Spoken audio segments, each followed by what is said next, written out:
Hi, everyone.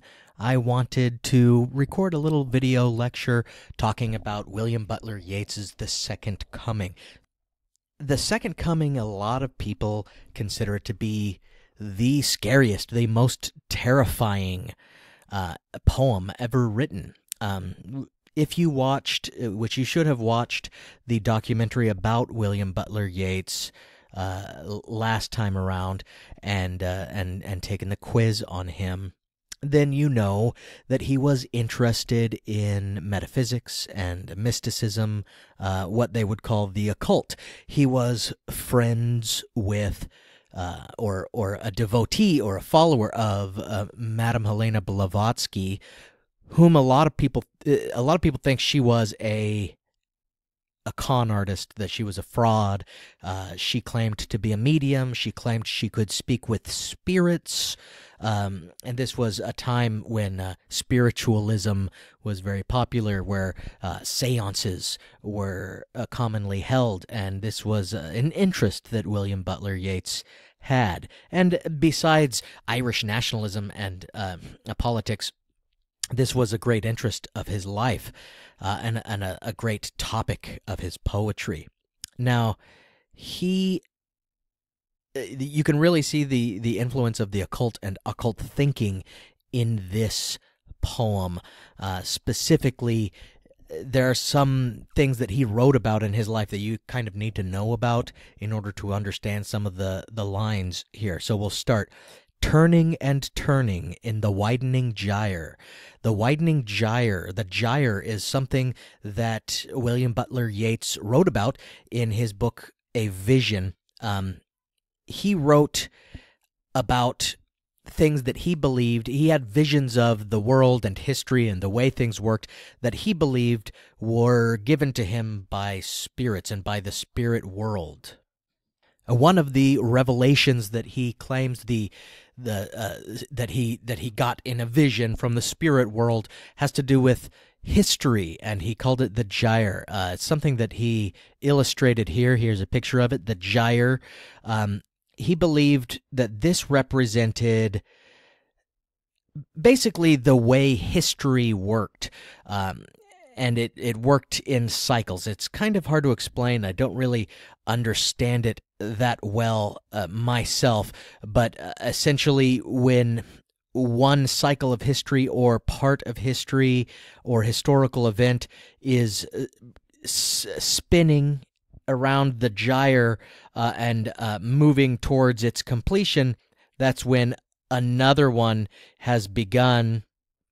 And you can see kind of this spiral image here of how things work. Things are spinning. Things in this gyre, they're spinning this way. If you follow my mouse, meanwhile, other events and other cycles in history are spinning in the opposite way, but they overlap. So what he's talking about when he talks about the widening gyre is he's talking about history, and he's talking about the widening gyre would be, so if this is the beginning of history or one cycle in history, then it spins and it becomes more and more out of control as it spins more and more wildly in the widening gyre toward the top, right? One cycle of history ends when it finally gets to the widest part of the gyre, it stops spinning. It would just fly off into chaos and anarchy. The center cannot hold it together. And this is what he's talking about in this poem. He's viewing history, or one moment in history, or one cycle in history, as moving toward chaos and anarchy. He says, turning and turning in the widening gyre, the falcon cannot hear the falconer. So a falconer is someone who trains falcons, right? And he would call out to a falcon, and the falcon would turn around in its flight and come back to him. So he's saying the falcon cannot hear the falconer. It's like if you might consider humanity and Earth like a falcon, and the falconer would be, I don't know, some sort of powerful being like God, then it's like we are out of touch with that which controls us. He says Things fall apart. The center cannot hold. And this is and mere anarchy is loosed upon the world. And this is one of the reasons why people find this to be one of the most terrifying images and poems, is because it's talking about the end of times and the world heading toward catastrophe and apocalypse. This moment in history is turning into chaos. The blood-dimmed tide is loosed. So we have this creates an image of the tide would be the ocean waters coming in, but if it's dimmed by blood, it's almost like you imagine an ocean of blood. And everywhere, the ceremony of innocence is drowned.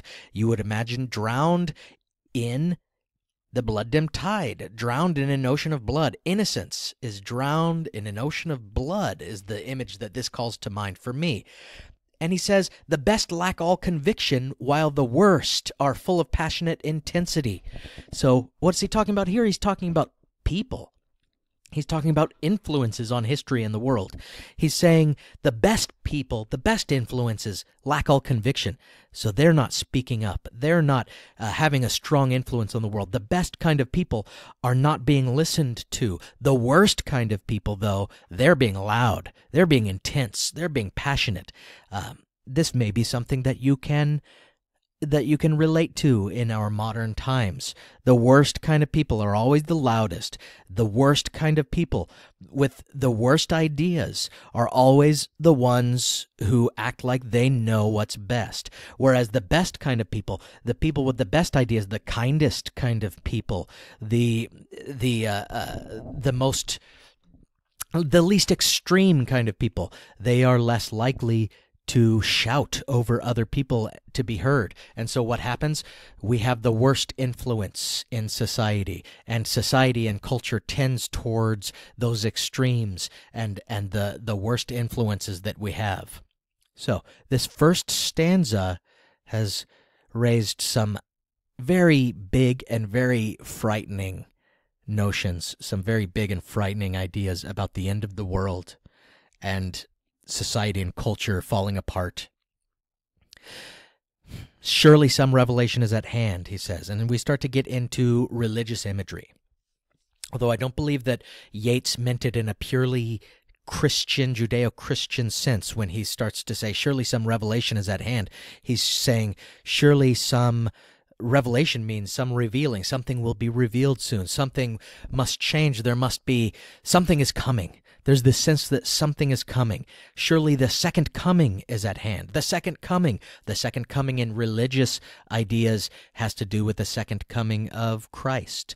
Or you might say the second coming of Christ. There is one second coming of Christ in the Bible where it talks about, this is religious imagery again. It talks about someone appearing in the end of times, which this poem is talking about, that people will mistake for the Messiah, mistake for Jesus, the second coming of Jesus, and they call him the Antichrist.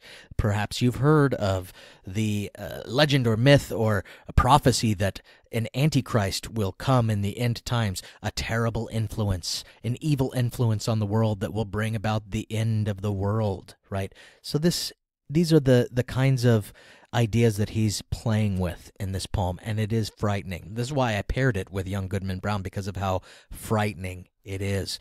He says, hardly are those words out when a vast image out of Spiritus Mundi troubles my sight. Now, Spiritus Mundi it's William Butler Yeats' idea of a shared vision of a collective soul of the universe. It's Latin. It means world spirit, or a spirit of the world.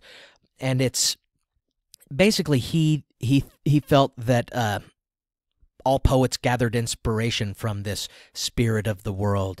He thought it was the muse that artists use. It's like a universal memory. You might call it a collective unconscious. So it's like the spirit world giving him a vision again, like we talked about with the widening gyre. And he's getting this vision somewhere in the sands of the desert, a shape with the lion body and the head of a man, a gaze blank and pitiless as the sun, is moving its slow thighs. So we have this image of a monster It has the body of a lion and the head of a man. It looks malevolent with this blank gaze. It's as pitiless as the sun. Such an interesting simile that he uses here. Of course, the sun is pitiless. It's like it's not even aware of itself. It's not human. It moves its slow thighs. There's something about describing the walk as slow, not just it walks slowly, but he says it moves its slow thighs, and it creates this uneasy feeling in you when you hear it. And all about it reel the shadows of indignant desert birds, so birds flying above it. The darkness drops again, so this vision is over. But now I know, he says, that 20 centuries of stony sleep were vexed to a nightmare by a rocking cradle. And what rough beast, he says, its hour come round at last, slouches toward Bethlehem to be born. So there's this idea, being born in Bethlehem, again, that brings up imagery of Christ or the second coming of Christ. Now, Yeats is using a lot of allusions here. We talked about allusions before. He's not only referring to the Antichrist, this figure that's the opposite of Jesus, but also kind of his counterpart, a monster who's slouching towards Bethlehem to be born in Bethlehem the way that Jesus was. But this is some rough beast that all of history has been leading up to. Its hour has come round, and it will usher in the end of the world, right? Everything is vexed to nightmare by a rocking cradle because this child is being born. So it's making these allusions to the Antichrist, but also to something else when it's talking about a lion body in the head of a man, gaze pitiless as the sun coming out of the desert. Of course, this could be referring to the Sphinx. And now you remember, you've seen pictures of the Sphinx in Egypt coming out of the desert, right?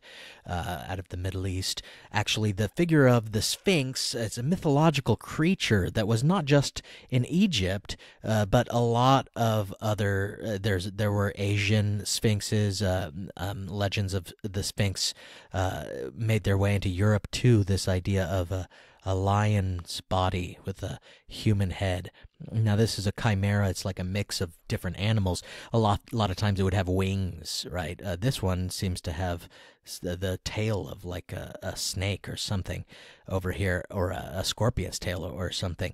But it is certainly a frightening creature, like a monster, seeming to have a human guise, but it's not, and it's merciless. The Sphinx was said to be very merciless. It would tell a riddle to people, and if they got the riddle wrong, it would eat them alive. So then you must ask yourself, if that's the illusion that William Butler Yeats is making, then what is the riddle? What is this Sphinx's riddle? What is the riddle of this Antichrist figure that is come in at the end of the world to usher in anarchy and darkness, when the worst influences are having sway over humanity?